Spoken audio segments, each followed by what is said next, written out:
Opinión y análisis de los hechos noticiosos. Una mirada diferente con Juan Cruz Olmeda. El doctor Juan Cruz Olmeda, profesor investigador del Centro de Estudios Internacionales del Colegio de México, analiza la suspensión de la red social X en Brasil. El viernes pasado, la justicia de Brasil decidió suspender el funcionamiento de la red social X, antes Twitter, en el territorio de dicho país. Se trata de una medida inédita para una nación democrática y la misma ha desatado un debate sustantivo en torno a la libertad de expresión y sus límites, así como acerca de las herramientas con las que cuentan los países para combatir la información falsa.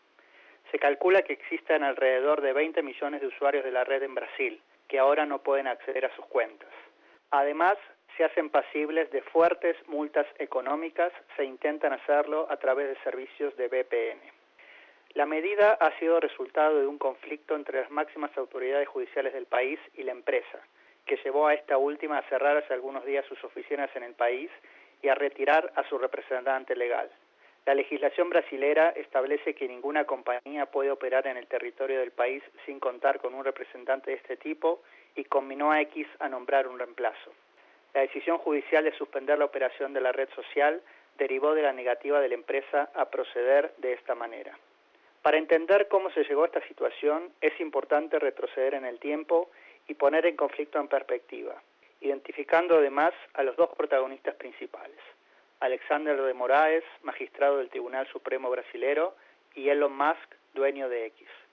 Es importante comenzar señalando que, como en la mayoría de los países en los que opera, también en Brasil, X o Twitter se ha convertido desde hace años en un foro en el que se desarrolla parte importante de la discusión política, pero también ha emergido como un espacio en el que han crecido las expresiones de odio, la distribución de noticias falsas y el accionar de cuentas coordinadas que intentan instalar ciertas agendas o atacar a ciertas personas. La red social también ha servido para que ciertos líderes políticos puedan expresarse y establecer un diálogo, entre comillas, con sus seguidores. En el caso brasilero, pocos dudan de que el crecimiento de la figura de Bolsonaro fue posible en gran medida por sus posts en Twitter. Una vez convertido en presidente, utilizó la red como una de sus plataformas más importantes para hacer llegar su mensaje y atacar de manera explícita a sus adversarios. También está claro que en torno a la figura de Bolsonaro surgieron redes de bots con el objetivo de difundir noticias falsas e incitar al odio con la intención de mantener el apoyo a su figura.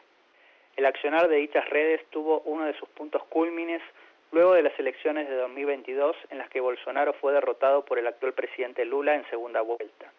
Twitter se convirtió en un espacio en el que proliferaron entonces las teorías en torno a que el resultado de dichas elecciones había sido alterado y que la victoria de Lula no era legítima. Desde allí también surgieron los llamados a una manifestación en Brasilia a inicios del 2023, en la que los seguidores bolsonaristas asaltaron diversos edificios públicos en un movimiento que, se presume, buscaba generar un golpe de Estado para impedir la toma de posesión de Lula que tendría lugar días después.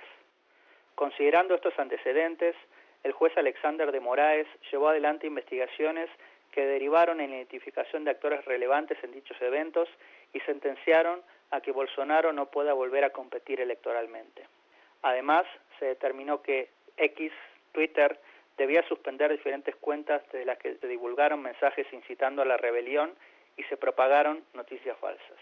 Elon Musk, quien fue condecorado en su momento por el propio Bolsonaro y ha mostrado reiteradamente su cercanía ideológica con el expresidente, tomó el tema en sus propias manos y desató una batalla dialéctica con de Moraes, acusándolo de tirano y estableciendo que su empresa no acataría ninguna de dichas órdenes judiciales.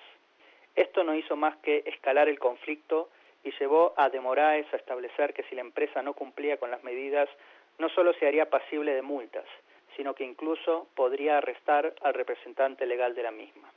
Lo que sucedió después es lo que ya hemos mencionado previamente.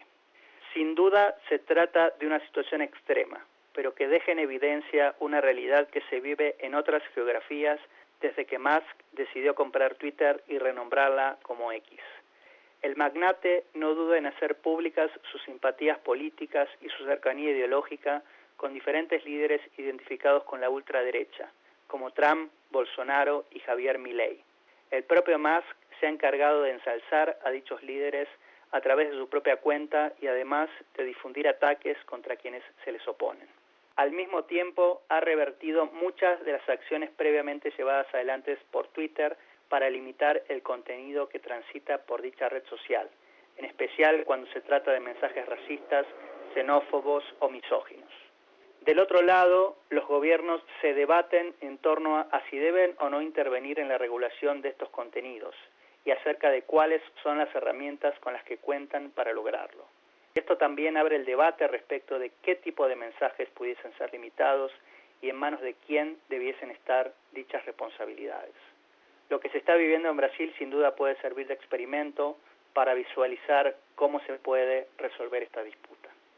Para Radio Educación, Juan Cruz Olmeda, profesor investigador del Centro de Estudios Internacionales del Colegio de México.